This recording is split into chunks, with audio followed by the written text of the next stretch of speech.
Dalam fenomena global, di mana integrasi ekonomi WTO, APEC, ASEAN China Free Trade Area, China ASEAN Funding Goals, dan juga ASEAN Economic Community membuat adanya kesepakatan bahwa ada konsekuensi tidak adanya pembatasan produk, jasa, dan manusia lintas negara untuk masuk ke dalam situasi yang bersifat informasi, perkembangan teknologi yang demikian pesat.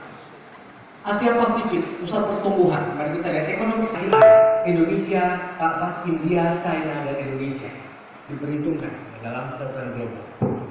Mari kita lihat bagaimana kita berada dalam ASEAN. Indonesia, Bapak Soeharto, pada saatnya, pada eranya, ia bersamaan Mahathir Muhammad. Kemudian Perdana Menteri mereka ngopi di Kuala Lumpur atau ngopi di Bali. Dan mereka sangat bersahabat erat. Diibaratkan ASEAN ini seperti serumpun seri yang betul-betul saling melengkapi. Mereka saling berbagi dan juga tujuan dari adanya ASEAN secara jujur, tulus dan apa adanya. Pada waktu itu berlaku slogan jangan ada dusta di antara kita. Pada saat itu.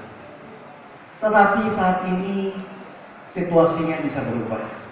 Di mana siapa yang tidak siap menghadapi perubahan, ia bisa tergilas oleh roda perubahan. Karena tidak ada lagi sekat-sekat dan tidak ada lagi kasih sayang di antara negara-negara ini secara murni. Akibatnya siapa yang memiliki sumber daya dan kesiapan, ia bisa memenangkan pertempuran ekonomi. Ya saudara sekalian, kebijakan Bapak Menko Perekonomian RI yang dimulai dengan Bapak Insinyur Hatta Rajasa, dilanjutkan Bapak Heru Tanjung, dan saat ini Bapak Sofyan Jalil. Bagaimana kita bisa siap di dalam era Asia Economic Community ini tidak sebagai objek tetapi bisa sebagai subjek. Bahkan kita diarahkan bisa menjadi global player atau pemain global di dalam komunitas ASEAN ini. Tidak hanya masyarakat ekonomi ASEAN tetapi masyarakat ASEAN secara keseluruhan. Vietnam ada di sini, ya. Vietnam ini negara ASEAN sejak dulu. Vietnam negara ASEAN, di atasnya Vietnam negara apa, saudara-saudara? Yang paling besar ini? Ada yang tahu? Bisa berhadiah? Di atasnya Vietnam apa ini?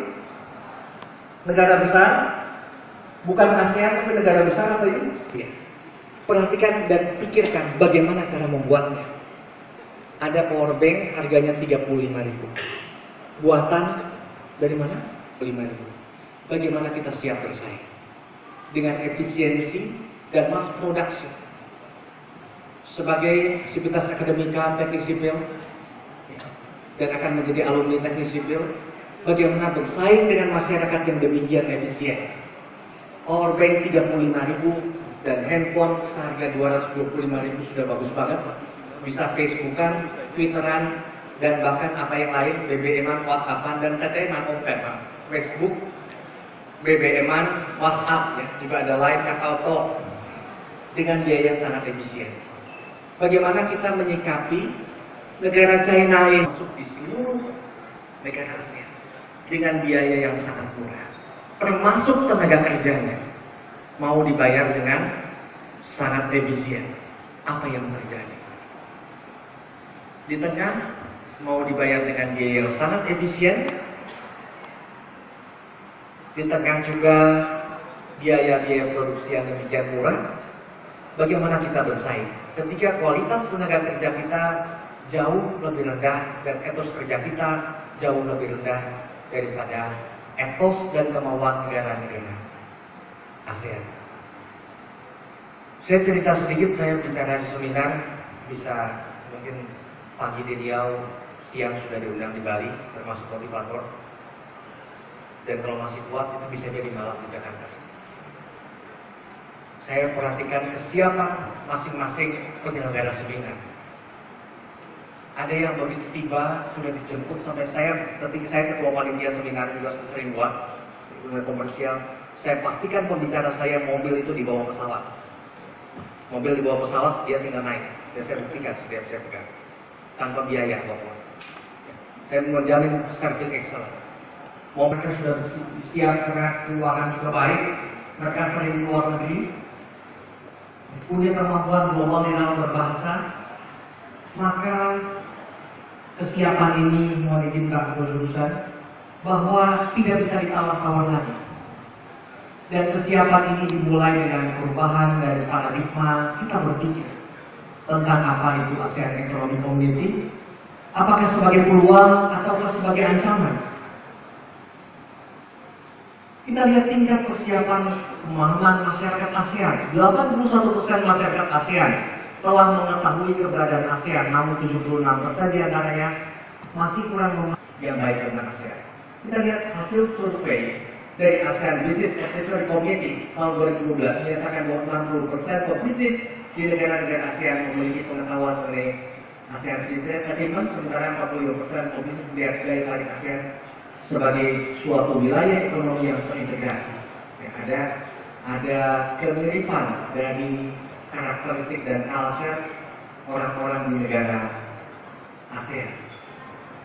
Ini juga menjadi daya tarik. Jadi saudara-saudara, Anda juga sekarang bisa punya kesempatan untuk main film di negara-negara lain, tidak hanya di Indonesia. Di Indonesia ada yang hiburan sekarang. Saya ini cerita waktu setahun lalu lah kira-kira. Gadis-gadis dari Ho Chi Minh City, Nasan City, dari Hanoi, dan dari ibu kota Vietnam.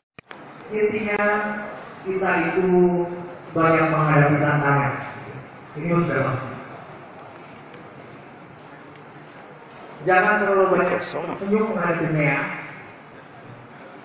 tetapi banyak tersenyum kepada orang lain bahwa kita bisa menghadapi masyarakat ekonomi ASEAN. Dan tingkatkan kapasitas, skill, serta etos pelayanan. Jadi etos pelayanan ini sesuatu yang sangat dibutuhkan dan disukai oleh masyarakat internasional. Ya dulu Indonesia unggul karena dianggap orang yang lemah mau menolong.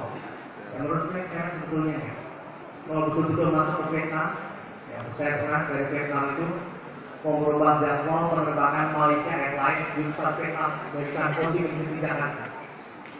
Saya tiba di situ, kantor Malaysia Airlines sudah tutup. Saya bilang cari orang Vietnam di situ, kelihatannya yang cukup meyakinkan. Saya bilang, Ustaz, ini saya mau minta tolong bilangin supaya orang Malaysia Airlines ini mau rubah tiket saya. Gimana di bawah? Ayo, orang nggak tahu. Mohon maklum, masih 10 menit Pak. Terima kasih.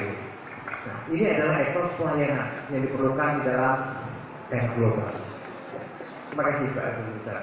Dan kita berhadapan itu bukannya ini sekarang Asia Pasifik, ASEAN sebentar lagi masuk ke Asia Pasifik dan bisa nanti di tingkat dunia, sehingga kita bisa melakukan apa yang diperlukan untuk bisa survive di dalam masyarakat ekonomi ASEAN. Teman-teman sekalian, kita lihat tantangan yang kita hadapi. Dikatakan ASEAN serumpun saya ini, serumpun bangsa di Asia Tenggara yang terdiri dari 10 negara dengan populasi sekitar 400 juta penduduk. Nilai perdagangan intra ASEAN